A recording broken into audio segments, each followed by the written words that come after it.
Welcome to my channel, Scary Stories Daily.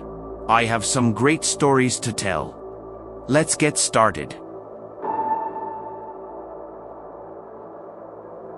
I recently moved to a new place. I could never have imagined that my peaceful suburban life would be shattered by a chilling ordeal involving my next-door neighbors.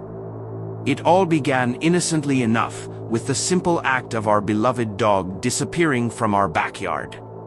But little did I know that this would lead to a dark and haunting journey that would test the limits of my sanity. The first time I noticed something was amiss was on a crisp autumn morning. I had just stepped out onto our back porch, the hot coffee mug warming my hands as I looked out at the backyard. Our dog was usually there, wagging his tail, basking in the morning sun. But on this particular day, he was nowhere to be found.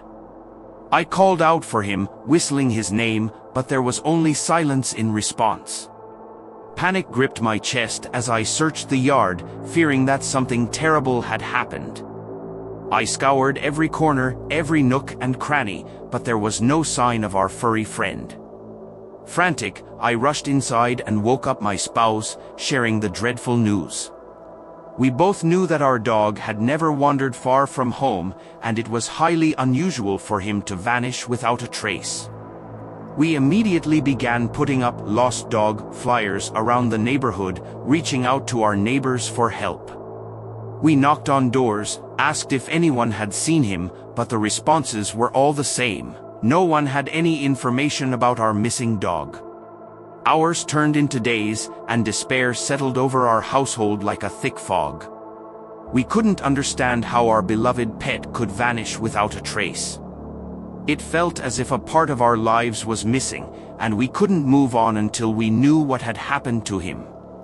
One evening, as I was peeking out our window, I noticed something that sent shivers down my spine. Our dog was in the yard next door, running around and playing with their children. I couldn't believe my eyes. It was unmistakably him, with his distinctive golden fur and the dark spot on his neck. My heart pounded with a mixture of anger and confusion. How had our neighbors ended up with our dog? I rushed outside and stormed next door, demanding answers. I pounded on their front door, and after what felt like an eternity, they finally answered. I confronted them about our missing dog, accusing them of stealing him. They feigned innocence, their faces a mask of surprise and denial. They claimed that they had found the dog wandering in the neighborhood and had taken him in, believing he was a stray. But I knew better. Our dog had never strayed far from home, and it was inconceivable that he had wandered all the way to our neighbor's house on his own. I demanded they return him immediately, but they refused, insisting that they had grown attached to him and were now his rightful owners. Frustrated and furious, I contacted the local authorities and reported the theft of our dog. The police arrived, and we explained the situation, providing evidence of our ownership and the fact that our dog had been missing for months. The officers questioned our neighbors, who continued to deny any wrongdoing. However, they agreed to cooperate and let the police check the dog's microchip for identification. As the officers scanned for the chip, a tense silence filled the room. To our astonishment, the scan revealed that the dog did indeed have a microchip registered in our name. It was undeniable proof of our ownership, and our neighbors had no choice but to hand him over. With our dog safely back in our arms, we thought the nightmare was finally over. But little did we know, it was only the beginning. A few days after the police involvement, we noticed that our neighbors had become increasingly hostile. They glared at us from their windows and muttered under their breath whenever we passed by their house. It was as if they held a deep grudge against us for taking our own dog back. Despite their animosity, we tried to avoid any further conflict with them. We just wanted to move on with our lives and enjoy the companionship of our furry friend once more. But as the days turned into weeks, strange occurrences began to take place. Our dog would often bark and growl aggressively whenever we approached our neighbor's house, a behavior he had never exhibited before. It was as if he sensed something sinister about them. One night, as I was conducting my own research into our neighbor's background, I stumbled upon something unsettling. I found records of multiple reports from their previous neighbors, all claiming that their pets had mysteriously gone missing. The pieces of the puzzle began to fall into place. Our neighbors had a pattern of stealing pets from their neighbors and then denying any involvement. It was a chilling revelation, and I knew we had to be vigilant. One evening, my dog was missing again. My mind straight up went to my neighbors. I looked into their house and I noticed something unusual in our neighbor's front yard. The soil had been freshly dug up, and there was a large mound of dirt near their garden. They tried to hide it with cartons and blocks. It was not visible from the street, but I could see it from my house. It was a peculiar sight, and it sent a shiver down my spine. I couldn't shake the feeling that something was terribly wrong with my dog. It was as if the missing pieces of the puzzle were buried in that mound of dirt. That night, I could hardly sleep, haunted by the thought that our neighbors might be hiding something sinister. As the fog rolled in and enveloped the neighborhood, I couldn't shake the feeling of unease. I put on my jacket and ventured out into the freezing cold. The fog was so thick that I could hardly see more than 10 feet in front of me. Armed with a shovel, I made my way to our neighbor's house. The eerie silence was broken only by the distant barking of dogs and the crunch of my footsteps on the frozen ground. My heart raced as I approached their front yard, my breath forming misty clouds in the frigid air. I knew I had to be cautious, but my determination to uncover the truth outweighed my fear. With each shovel of dirt I dug up, my anxiety grew. I kept praying that it was just my imagination, that I was wrong about what I would find. But as I dug deeper, my worst fears were realized. Beneath the cold, damp soil lay the lifeless body of our beloved dog. His long, soft golden hair and the dark spot on his neck were unmistakable. I cradled his lifeless body in my arms, tears streaming down my face. It was like holding a piece of my soul that had been brutally ripped away. The realization that our neighbors had not only stolen our dog but had also murdered him was too much to bear. I stumbled back, my mind reeling from the horror of it all. But I knew I had to do the right thing. I called 911, my voice trembling as I explained the gruesome discovery. The police arrived swiftly, and I recounted the entire story, from our dog's disappearance to his tragic fate. The officers wasted no time in taking our neighbors into custody. They were arrested on charges of theft, animal cruelty, and obstruction of justice. The evidence against them was overwhelming, and they had no choice but to confess to their heinous crimes. I watched as they were led away in handcuffs, their faces twisted with guilt and shame. But even as justice was served, I couldn't shake the feeling of loss and betrayal. Our dog had been a part of our family, and his senseless death had left a void in our hearts. I brought my dog's body back to our home one final time. With tears in my eyes, I buried him in our backyard. I planted flowers over his grave, their delicate petals a symbol of his enduring beauty and spirit. Our dog would always be with us, in the form of those flowers, a reminder of the love and loyalty he had brought into our lives. As I stood there, the bitter cold gnawing at my bones, I knew that we had uncovered the horrifying truth about our sick, twisted neighbors. Their actions were beyond comprehension, their motives shrouded in darkness. But one thing was certain, our dog had not died in vain.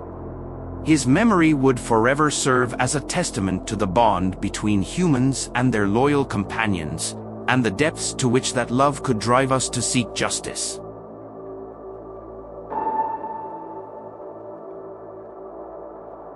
It was a quaint little neighborhood, one of those places where everyone knew everyone else. The houses, though not extravagant, held their own charm, with well-manicured lawns and cozy porches that beckoned you to sit and while away the hours. I had lived there for years, in a small, two-bedroom house at the end of the street. It was a peaceful place, or at least, it used to be. My neighbors, who occupied the house adjacent to mine, had moved in about a year ago. From the very beginning, they had been an enigma.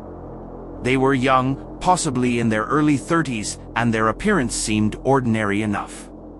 But there was something about them, an aura of secrecy that hung around them like a shroud. The first inkling that something was off came one evening when I was trying to unwind after a long day at work. I had settled down in my living room, hoping to catch up on a TV show I had been following.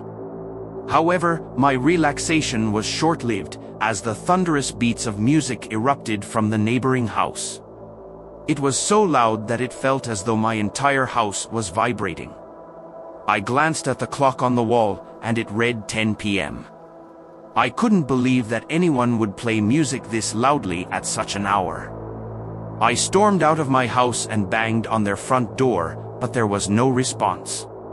It was as if the music had swallowed them whole. Frustrated, I tried to contact the other neighbors, and soon, a few of them joined me in my protest. Together, we pounded on the door and yelled at the top of our lungs, but still, no one answered. It was maddening, and the music showed no signs of abating. The night wore on, and it was past midnight when the music finally ceased. Exhausted and irritated, we all went back to our respective homes. This bizarre episode left us all puzzled, but we hoped it was a one-time occurrence. But, as fate would have it, it wasn't. The loud music became a regular nuisance, blaring from their house every night without fail. It was like trying to sleep at a never-ending festival, and it was driving all of us to the brink of madness. We tried everything to get them to stop. We contacted the property manager, filed noise complaints with the local authorities, and even called the police on several occasions. Yet, nothing seemed to deter our mysterious neighbors. It was as if they were immune to our pleas and the law itself. One night, after weeks of enduring their cacophonous parties, I decided I had had enough. While they were out, I carefully jammed their front door lock with a piece of plastic, rendering their keys useless. I figured if they couldn't get inside, they wouldn't be able to crank up their music, and maybe, just maybe, we would finally get some peace and quiet. I watched from behind my curtains as they returned home that night. They tried their keys in vain, and after a few moments of frustration, they called the property manager, who arrived promptly. As they argued with the manager outside their front door, I couldn't help but feel a twisted sense of satisfaction. The property manager eventually let them inside, but my plan seemed to have worked. For the first time in weeks, there was no deafening music to contend with. I slept soundly that night, relishing in the newfound silence. The next morning, however, the silence was shattered by a blood-curdling scream coming from next door. Startled, I rushed outside, along with a few other concerned neighbors. The sound had come from our mysterious neighbor's house. We pounded on their door, shouting for them to open up, but once again, there was no response. Fear gnawed at the edges of our minds as we realized that something was terribly wrong. One of the neighbors dialed 911, and soon, the police arrived on the scene.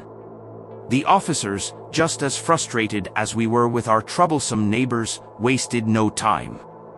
They broke down the front door, revealing a sight that would haunt my dreams for years to come. As we entered the house, the music was still playing, the same thumping beats that had tormented us night after night. But the source of the horror lay in the living room. There, hanging from the ceiling by thick, rope-like cords, were the lifeless bodies of our neighbors. Their faces were contorted in grotesque expressions of pain and despair. I felt bile rise in my throat as I stumbled back in horror. The police immediately called for backup, and within minutes, the house was swarming with officers and paramedics. The bodies were carefully lowered to the ground, but it was clear that there was nothing anyone could do. Our neighbors were dead, and the music had played on through the night, as if mocking their final moments. The police took statements from all of us, but I could hardly find the words to describe what I had seen. It was a nightmare, the kind that leaves you paralyzed with fear. As I looked around at the other neighbors, I could see the same terror reflected in their eyes. The officers conducted a preliminary investigation, but to our shock, they seemed oddly nonchalant about the whole ordeal. They didn't cordon off the house as a crime scene or take any photos. Instead, they simply turned off the music, made a few notes, and left. I couldn't believe it. Our neighbors were dead, and it was clear that something sinister had happened in that house. But the police had dismissed it as a suicide without even a second thought. It was as if they wanted to sweep the whole thing under the rug and move on. The days that followed were a blur of shock and disbelief. The news of our neighbors' deaths spread through the neighborhood like wildfire, and everyone was abuzz with speculation. Some believed it was a murder made to look like a suicide, while others thought it was a tragic double suicide brought on by the relentless noise. I couldn't shake the feeling that there was more to the story, that something sinister had been lurking behind those closed doors. But no one seemed willing to investigate further, and the police's lack of interest only deepened the mystery. With our neighbors gone, the neighborhood finally returned to its peaceful state. There was no more loud music, no more sleepless nights. But the sense of unease never truly left us. We couldn't forget the horrific sight we had witnessed, and the unanswered questions that lingered like a dark cloud over our heads.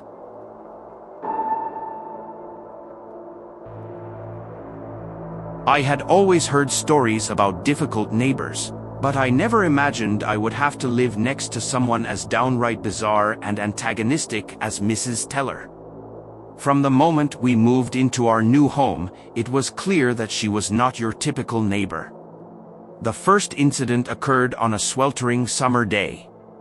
My father, a diligent homeowner, was setting up a sprinkler in the corner of our yard, attempting to provide some much-needed hydration to our grass.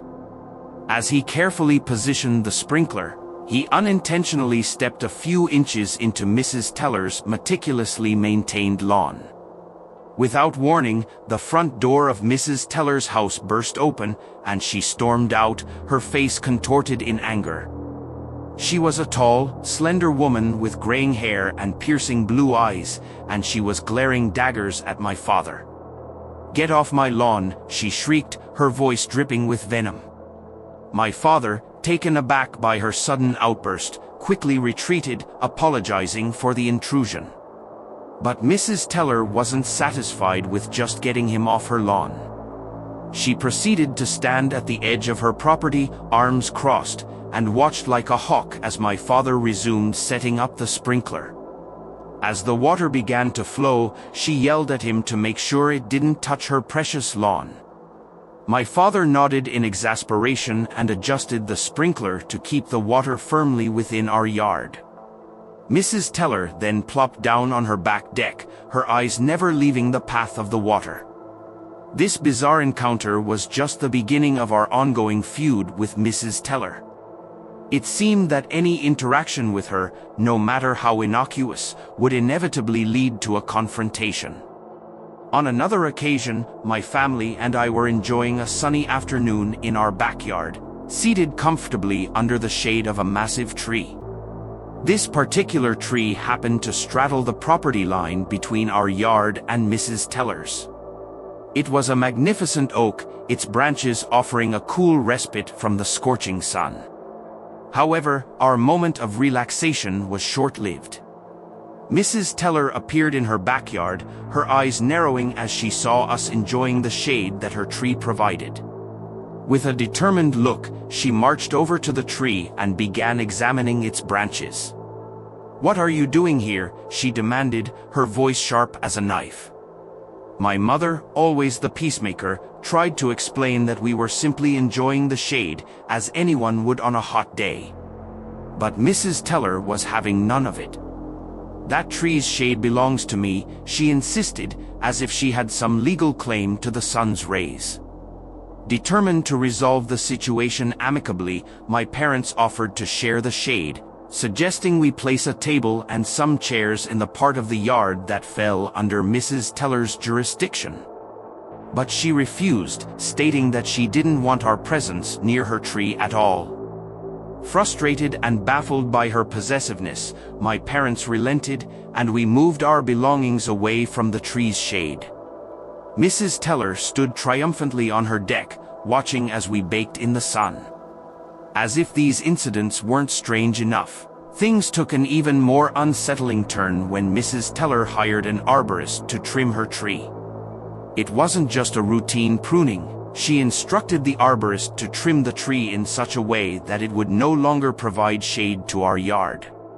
We watched in disbelief as the arborist, per Mrs. Teller's orders, systematically stripped the tree of its lower branches, leaving it looking like a skeletal version of its former self.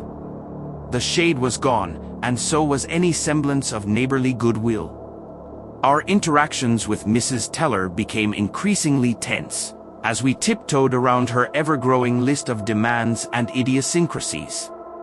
It seemed as though she was determined to maintain a wall of hostility between us, and we were at a loss as to how to bridge the divide. As time passed, I couldn't help but wonder what had turned Mrs. Teller into such a bitter and territorial person. Her behavior seemed far beyond the realm of normal neighborly disputes, and it left me with a deep sense of unease. One evening, as I was perusing the local library's newspaper archives, I stumbled upon a series of old articles that sent chills down my spine.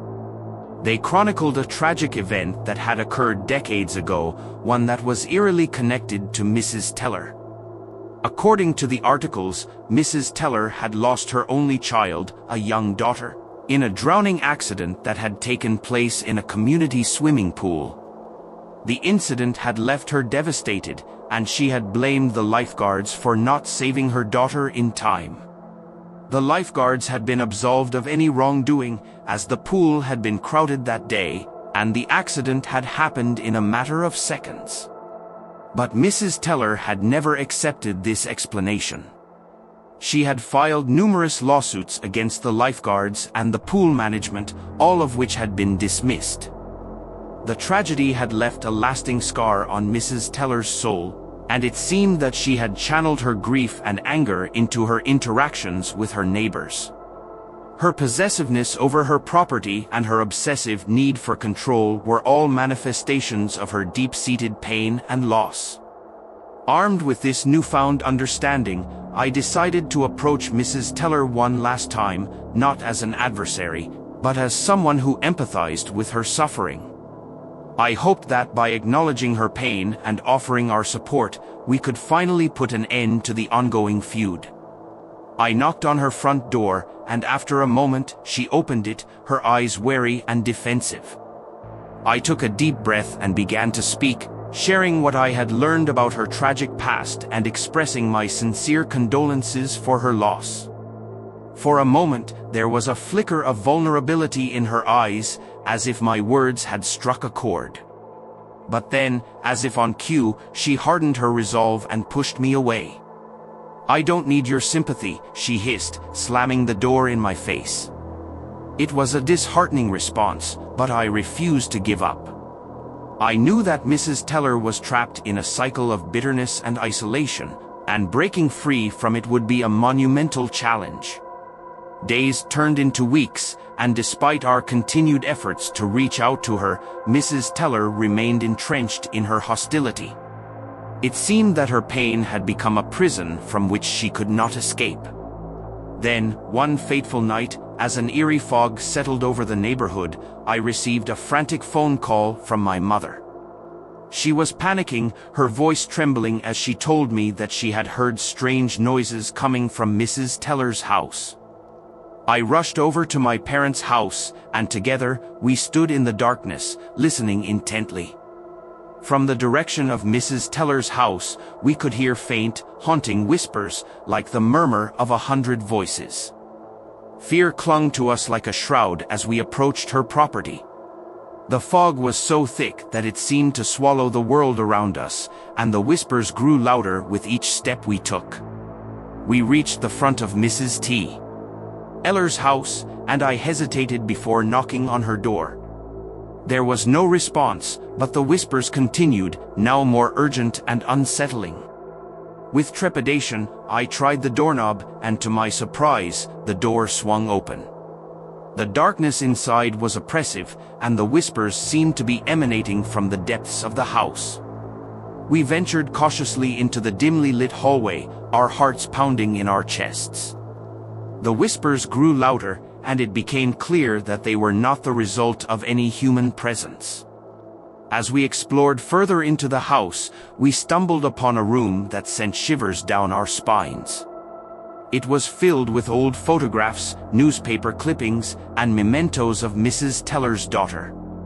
The walls were covered in pictures of the young girl, frozen in time with a joyful smile on her face. But it was the source of the whispers that left us in stunned silence. In the center of the room, surrounded by flickering candles, was a makeshift shrine dedicated to Mrs. Teller's daughter. It was as if the room had been frozen in time, a haunting memorial to a tragedy that had never truly been put to rest. As we stood there, the whispers grew louder, and we realized that they were not just voices in the air. They were coming from a recording, playing on a loop. It was Mrs. Teller's voice, repeating the same words over and over, as if she were reliving the worst day of her life. "My baby, my precious baby," she sobbed on the recording, her voice trembling with grief. It was a heartbreaking revelation. Mrs. Teller had been trapped in a never-ending cycle of mourning, unable to move on from the loss of her daughter. Her obsession with her property, her territorial behavior, and her hostility toward her neighbors were all manifestations of her deep-seated pain. We left the house in a daze, our minds reeling from what we had discovered. It was clear that Mrs. Teller needed help, but we were unsure of how to provide it. We decided to contact the authorities, hoping that they could intervene and get her the support she so desperately needed. In the weeks that followed, Mrs. Teller was placed under the care of mental health professionals who specialized in grief counseling. It was a long and difficult journey, but with time and therapy, she began to heal and slowly let go of the pain that had consumed her for so many years. Our neighborhood also began to change. Without the constant tension and hostility from Mrs. Teller, we started to connect with our other neighbors in a way we hadn't before. It was as if a weight had been lifted, and a sense of community and camaraderie blossomed. As for Mrs. Teller, she eventually moved away to be closer to family members who could provide her with the support she needed. It was a bittersweet farewell, as we knew that her journey to healing was far from over. In the end, our tumultuous relationship with Mrs. Teller had taught us a valuable lesson about the power of empathy and understanding. It had shown us that sometimes, behind the walls of hostility and anger, there could be a heart that was simply yearning for closure and solace. Our neighborhood had been touched by a darkness that we had never expected, but in confronting that darkness, we had found a glimmer of hope and the potential for healing. And as the fog lifted and the whispers faded, we knew that we would forever carry the lessons of that unsettling chapter in our lives with us. A reminder of the fragile nature of human emotions and the importance of compassion in the face of adversity. My first experience with my neighbor, Mr. Jensen, was far from welcoming. I had just purchased my first home as a single, independent woman, and I was eager to start a new chapter of my life in what I had thought would be my dream home. Little did I know that my dream home would soon turn into a nightmare. Mr. Jensen was an elderly man who lived in the house next door. From the moment I moved in, it was clear that he had strong opinions about how things should be done, especially when it came to maintaining a property. He seemed to have a particular fixation on the idea that a woman couldn't handle home maintenance on her own. It started innocently enough. I was out in my front yard, attempting to mow the lawn for the first time since moving in. As I pushed the lawnmower back and forth, I couldn't help but feel a sense of pride in taking care of my new home. However, my sense of accomplishment was short-lived. Mr. Jensen, with his beady eyes and thin-lipped frown, emerged from his house like an unwelcome specter. He strode over to the fence that separated our properties and crossed his arms disapprovingly. "What are you doing?" he barked, his voice dripping with condescension. I looked up, startled by his sudden appearance. "I'm mowing the lawn," I replied, trying to keep my tone civil. He shook his head and scoffed. "You're doing it all wrong. You're mowing at the wrong angle. You're supposed to go diagonally, not back and forth like that." I was taken aback by his unsolicited advice and his audacity to critique my lawn mowing technique. Nevertheless, I thanked him for his input and continued mowing as I saw fit. It was my lawn, after all. But that was just the beginning. Over the next few weeks, Mr. Jensen's interference in my life became a daily occurrence. He would monitor my lawn care activities from his window, and if he saw any perceived errors, he'd come rushing out to set me straight. He measured the grass between our fence lines with a ruler, ensuring that it was perfectly even, and if it wasn't, he would storm over to inform me of my transgressions. His obsession with the lawn extended to the bushes, the flowers, and even the placement of my outdoor furniture. I began to feel like I was living under constant surveillance, with Mr. Jensen acting as the self-appointed guardian of the neighborhood's aesthetics. His unwelcome presence and criticism made me anxious and uncomfortable in my own home. One particularly frustrating incident involved my attempts to repair a leaky gutter. I had purchased a ladder and was determined to tackle the task myself. However, as soon as I set up the ladder against the house, Mr. Jensen appeared, shaking his head disapprovingly. "What are you doing with that ladder?" he demanded.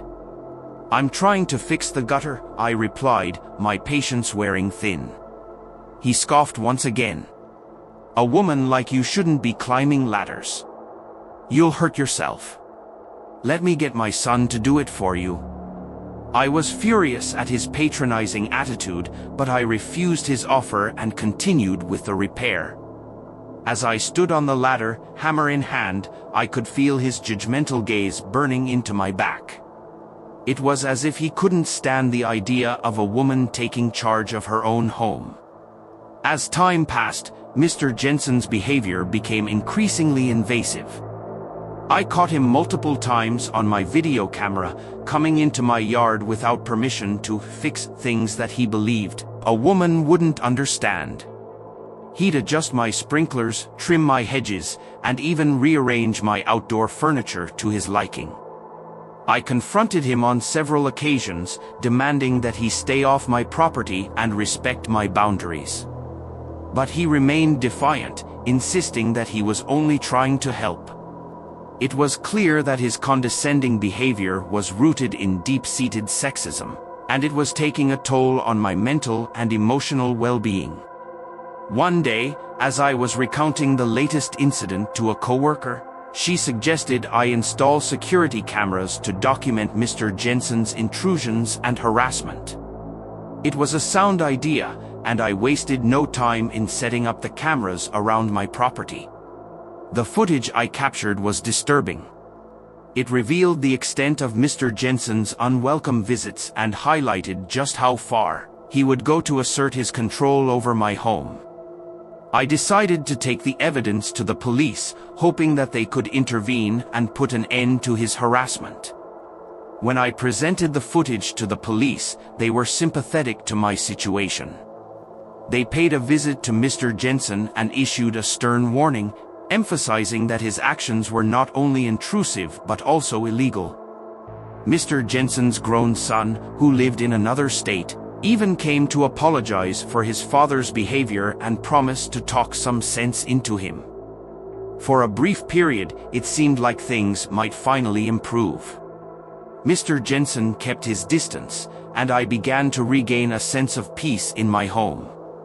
I hoped that our interactions would become more neighborly, or at the very least, less confrontational. But just when I thought the nightmare was over, an unexpected turn of events sent shockwaves through the neighborhood. One chilly autumn evening, I received a frantic knock on my door. It was my next-door neighbor's son, his face pale and his eyes wide with fear. He told me that something terrible had happened to his father, Mr. Jensen. I followed him to their house, my heart pounding in my chest, fearing the worst. As we entered Mr. Jensen's home, a chilling scene awaited us. The house was in disarray, with broken furniture and shattered glass scattered across the floor. It was clear that a violent struggle had taken place. We ventured further into the house, our anxiety growing with each step. The son led me to the basement, where we discovered the horrifying truth. Mr. Jensen's lifeless body lay on the concrete floor, surrounded by tools and gardening equipment. It was a gruesome sight, and I felt a wave of nausea wash over me. It was clear that Mr. Jensen had met a violent end, but the identity of his killer remained a mystery. The police were called to the scene, and they launched a thorough investigation into the murder. As they questioned neighbors and gathered evidence, a chilling narrative began to emerge. It appeared that Mr. Jensen's controlling and confrontational behavior had not been limited to me. Several other neighbors had also been subjected to his unwelcome interference and condescending remarks. The tension in the neighborhood had reached a breaking point, and it seemed that someone had snapped. As the investigation unfolded, the police discovered a series of anonymous letters sent to Mr. Jensen, each one more threatening than the last. The letters accused him of being a nuisance and a menace to the neighborhood and warned that his behavior would have consequences.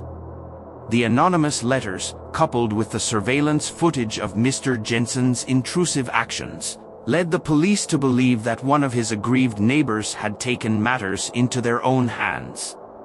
The shocking twist in the story came when the police identified a potential suspect, a woman who lived several houses down from Mr. Jensen. She had a history of disputes with him and had been the recipient of his condescending remarks on numerous occasions. As the evidence against her began to mount, the woman was brought in for questioning. She vehemently denied any involvement in Mr. Jensen's murder and insisted that she had an alibi for the night of the crime. The investigation took a dark turn as the police delved deeper into the lives of the neighbors who had been at odds with Mr. Jensen. Secrets and resentments came to light, painting a picture of a neighborhood on the brink of chaos. In the end, the case remained unsolved. Despite the mounting evidence against the woman, there was not enough to definitively link her to the crime. The anonymous letters and surveillance footage were not sufficient to secure a conviction, and the police were forced to close the case due to lack of concrete evidence. The neighborhood was left in a state of unease and suspicion. The murder of Mr. Jensen had exposed the simmering tensions that had festered beneath the surface, and it seemed that the killer would never be brought to justice.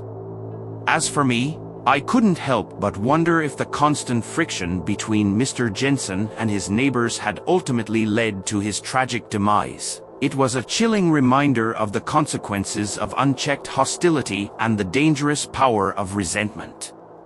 In the aftermath of the murder, I made the difficult decision to sell my first home, the place I had once thought would be my dream abode.